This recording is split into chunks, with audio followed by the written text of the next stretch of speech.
तुम्ही जर रिव्हिजनच केली नाहीये तर तुम्ही केलेला अभ्यास सगळा वाया आहे. कारण आपण जे वाचत असतो त्याचं रिटेन्शन पर्सेंटेज ते खूप कमी असतं. म्हणजे तुम्ही दिवसभर अभ्यास केला असेल, दिवसभर अभ्यास केल्यानंतर तो अभ्यास तुम्ही संध्याकाळी त्याचं रिव्हिजन केलं नाहीये, तर दिवसभराचा अभ्यास तुम्ही उद्या सकाळी नवीन काहीतरी चालू केलं तर पाठीमागे जे काही केलेलं असेल त्याचा रिटेन्शन रेट खूप कमी आहे. म्हणजे साधारणतः 10% पण तुमच्या लक्षात राहू शकत नाहीये. आणि जर तुम्ही रिव्हिजन केलीच नाहीये, आज वाचलं उद्या किंवा परवा रिव्हिजन केलं नाहीये, तर तुम्ही जो काही 2 दिवसापूर्वी केलेला अभ्यास असेल तो झिरो होऊन जातो. त्यामुळे रिव्हिजन खूप गरजेचे आहे. अभ्यासाबरोबर रिव्हिजन या गोष्टी फॉलो करणंच गरजेचं आहे. प्रोसेस कशी असली पाहिजे की तुम्ही दिवसभर अभ्यास केला असेल तर संध्याकाळचा अर्धा तास 1 तास त्याच्या रिव्हिजनसाठी दिला पाहिजे.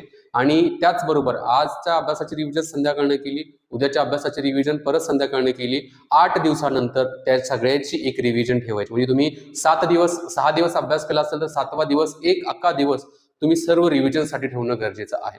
त्याच्यानंतर 15 दिवसातून जे तुम्ही 15 दिवसाचा अभ्यास केला असेल त्याची एक रिव्हिजन ठेवली पाहिजे, महिन्यातून एक रिव्हिजन ठेवली पाहिजे आणि 3 महिन्यातून एक रिव्हिजन, 6 महिन्यातून एक रिव्हिजन. अशा पद्धतीने तुम्ही जर एका मुद्द्याला जर 3-4 वेळा रिवाइज केलं ना, 5 वेळा रिवाइज झालं तर तो मुद्दा तुम्हाला तोंडपाठ होतो. त्याच्यामधले सगळे मुद्दे तुमच्या लक्षात राहतात. त्यामुळे या अभ्यासामध्ये सगळ्यात जास्त महत्त्व कशाला असेल तर ते रिव्हिजनला आहे आणि ती रिव्हिजन तुम्हाला करायलाच पाहिजे. कुठल्याही अभ्यासाच्या बाबतीमध्ये असेल किंवा तुम्ही काही जरी शिकत असाल तरी अभ्यासानंतर रिव्हिजन ही होणं गरजेचीच आहे बघा. ठीक आहे, अशा प्रकारच्या माहितीपर व्हिडिओसाठी फॉलो नक्की करा. जय हिंद मित्रांनो.